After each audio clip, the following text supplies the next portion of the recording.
She said, "When he calls me wifey, it's just an inside joke." I didn't argue. I simply packed my things. 2 days later, she brought him to our apartment to clear the air, but everything was already gone. My note on the counter read, "The joke's over. So are we." Hey viewers, before we dive into the video, don't forget to subscribe to the channel and hit the like button if you want more stories like this. Thanks. I, 29 millions, honestly believed my girlfriend, 27 degrees Fahrenheit, and I were building something meaningful. We met 3 years ago through mutual friends at a small hangout in the city. Emily was magnetic, quick-witted, loud, and always stealing the spotlight. I was the calm one, a software developer with a routine life, but I always made sure to support her in every way that counted. I moved to this city for her marketing career, covered most of our bills when she was job hunting, even paid off chunks of her student loans more than once without making a big deal out of it. In hindsight, I gave up a lot. Weekends helping her expand her network, countless nights listening to her unload about office politics. I genuinely believed that was what being a partner meant, but the cracks started forming around 6 months ago. Emily began hanging out more with her coworker Jake. He'd text her at weird hours, and I'd catch glimpses where he'd call her wifey. The first time I saw it, my chest tightened. One night while we were cooking, I asked casually, "Hey, who's this Jake guy calling you wifey in his texts? Don't you think that's kinda odd?" She sighed dramatically and didn't even look up from the cutting board. "Oh my God, Alex, it's just a stupid inside joke. We're working on a huge project together and he started calling me that because I keep everything organized like a boss wife would. You're overreacting, relax." I wanted to trust her. Why stir up conflict over something she treated like nothing? But it kept coming up. She'd giggle at his messages during our movie nights, typing nonstop while I sat there feeling invisible. Then the social media posts began. Nothing blatant at first, a photo of them at a team happy hour. Caption, "Work wifey duties with my favorite partner in crime #inside jokes." Her friends hyped them up. "You two are couple goals." She liked all the comments, never correcting a single one. I felt like a placeholder, benched in my own relationship. I thought back to last year, when she suddenly lost her job and spiraled hard. I was there through all of it, rewriting her resume, running mock interviews, dipping into my savings to keep us afloat. She'd curl into me and whisper, "You're my rock, Alex." Now she'd compare me to Jake nonstop, throwing digs that cut deep. "Jake's so spontaneous. He bought the whole team concert tickets last week. We need more of that energy." Or, "Why can't you be fun like him? All you do is code and chill." That one line summed up the distance growing between us. The emotional abandonment built slowly. More nights went by where I'd come home to an empty apartment. She was always out networking with him. One evening, I found a receipt for an upscale dinner for two at a place we never went to because we were supposedly saving. When I questioned her, she barely blinked. Client meeting. Jake knows how to close deals. But the excuses kept stacking up.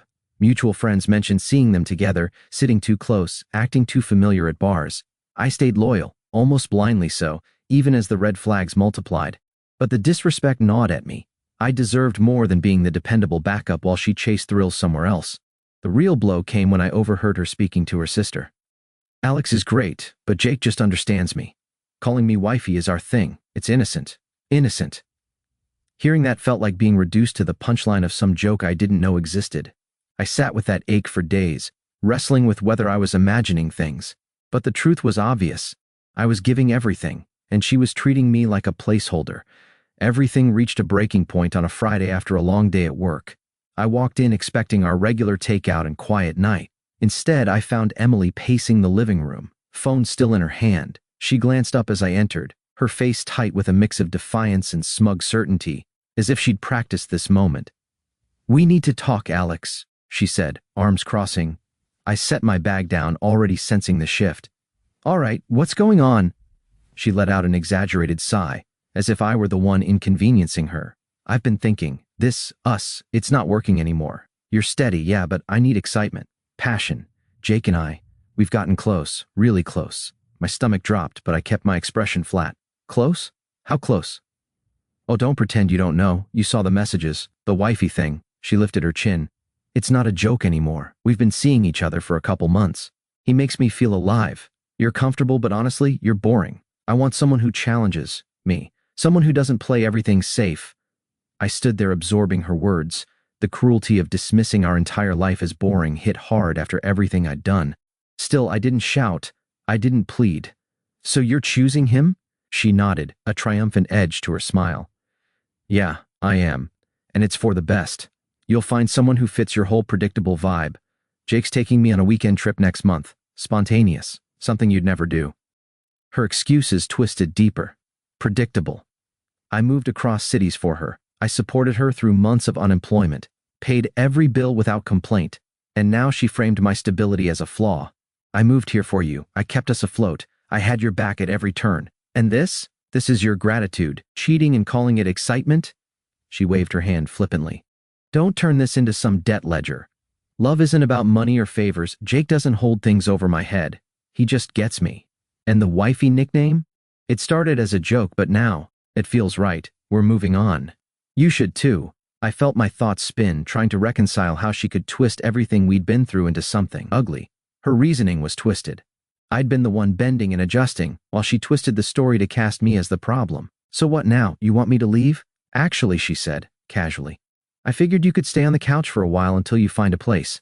Jake's coming by in a couple days to help straighten things out, clear the air, make things less tense. Smug didn't even describe it. She was seriously planning to bring him into our home, our space, to clear the air with the guy she'd been sneaking around with. She let out a short, mocking laugh. See? This is why you're so uptight. It's not cheating if the spark was already dead. Grow up, Alex. Life's too short to settle for mediocrity. I didn't bother arguing. The injustice burned deep, but I kept my voice steady. All right, if that's how you see it. She looked thrown off for a moment by how calm I was, but shrugged. Good. I'm staying at a friend's tonight. We'll sort the rest out later. She grabbed her coat and walked out. I sat on the couch afterward, the silence swallowing the room. Her words kept looping in my head, how she twisted everything, how easily she switched blame. I felt discarded, like something she'd simply outgrown. But underneath the hurt, something settled. I didn't want to fight for a person who viewed me as a placeholder. By morning, the clarity was there. No scenes, no confrontations. I was done. That weekend, while Emily was gone, likely with him, I acted. No drama, no raised voice. I just started packing. Clothes, books, the tech equipment I bought, even the coffee machine that was mine long before she entered the picture. The apartment already felt hollow, stripped of everything meaningful. I handled the practical stuff with calm efficiency, canceled the shared subscriptions, switched the utilities to her name, rented a storage unit in a nearby suburb.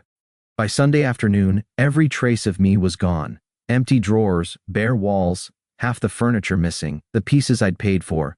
Even the photos I had framed were taken down. I left one note on the kitchen counter. The joke's over. So are we. No anger, just finality. I didn't sign it. She'd recognize the handwriting. Then I drove to a cheap motel at the edge of town, checked in under my name, and collapsed.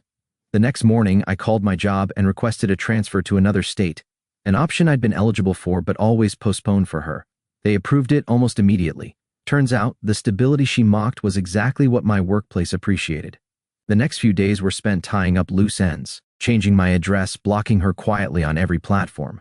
I didn't vanish completely. Mutual friends could still reach me if needed. But I detached myself from her world. Emotionally, it wasn't simple. The silence those first weeks was thick. I'd wake up replaying her smug lines, feeling the sting of being taken for granted. But I sat with it, let it pass through. No angry reaction, no chasing closure. Instead, I hit the gym, picked up old hobbies like hiking again. Poured myself into work. Small wins started stacking up. With the transfer came a promotion and a solid pay bump. I rented a modest apartment in the new city. Nothing extravagant, but fully mine. For the first time in years, I felt light, like I'd finally stepped out from under a weight I didn't realize I'd been carrying. Through mutual friends, I eventually heard what happened the Monday after I left. She brought Jake over, expecting to clear the air with me still sitting there on the couch. Instead, they walked into a half-empty apartment, my note waiting for them on the counter. No shouting match, no drama, just absence. That was the point, quiet dignity in response to all her cruelty. Months passed in my new city, and I embraced the fresh start. The promotion meant longer days but better pay. Weekends were spent hiking new trails, joining a local coding meetup, and exploring the area without worrying about someone else's chaos. I didn't stalk her socials. I'd blocked everything. But mutual friends reached out from time to time, just checking in. At first, the updates were harmless. Hey man, just letting you know Emily's with that Jake guy now. I kept my replies short, thanks for the heads up, and moved the conversation elsewhere. Then the cracks started showing.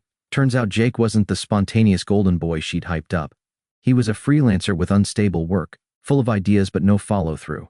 Word was he moved into our old apartment fast and immediately leaned on her financially. The excitement she chased quickly turned into stress and fights over bills she couldn't cover now that I was out of the picture.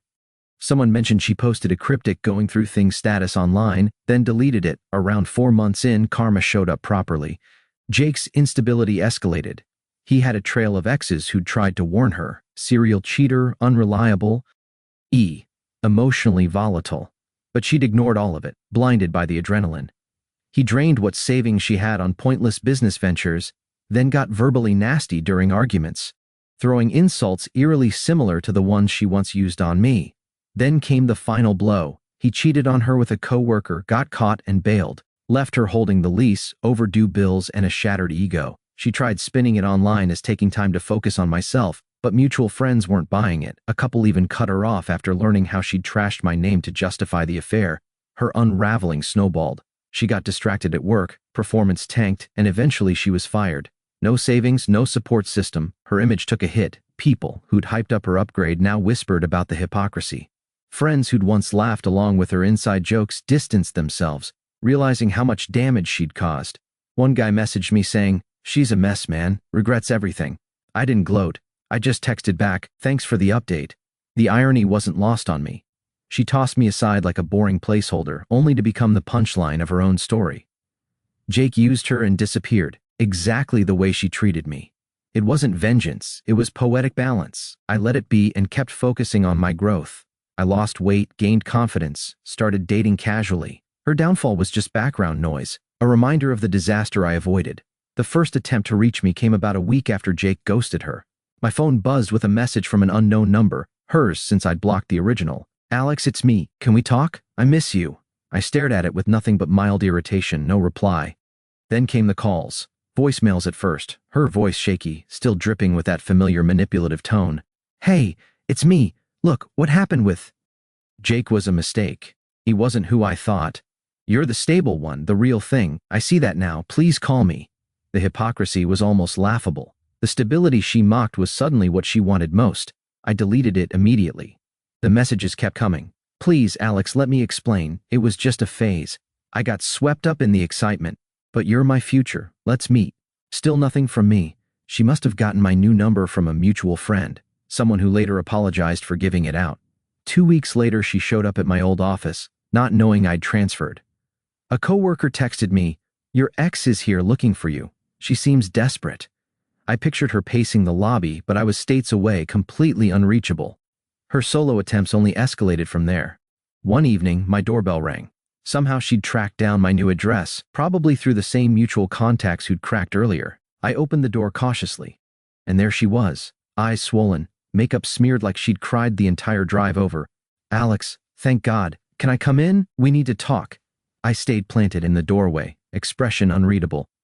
"What do you want, Emily?" She jumped right in, words spilling out in frantic waves.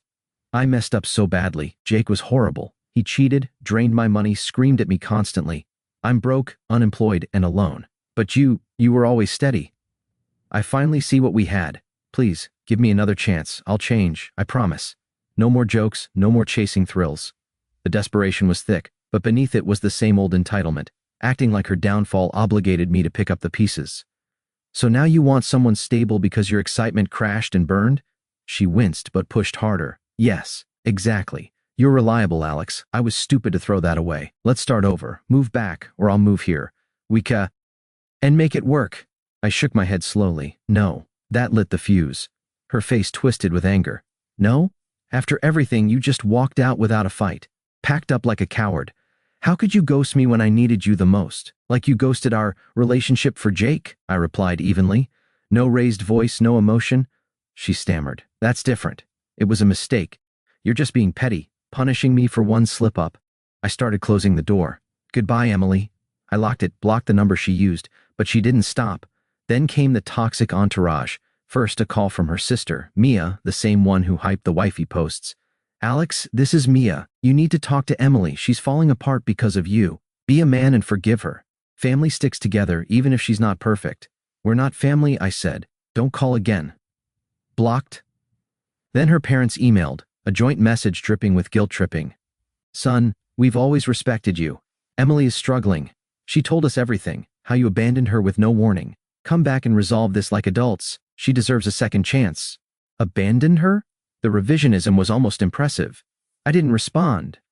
Emily's anger peaked next, a storm of messages from burner numbers. You're heartless. I bet you enjoy this. Screw you. You'll regret it when I'm back on top. Then, inevitably, she reverted to begging again.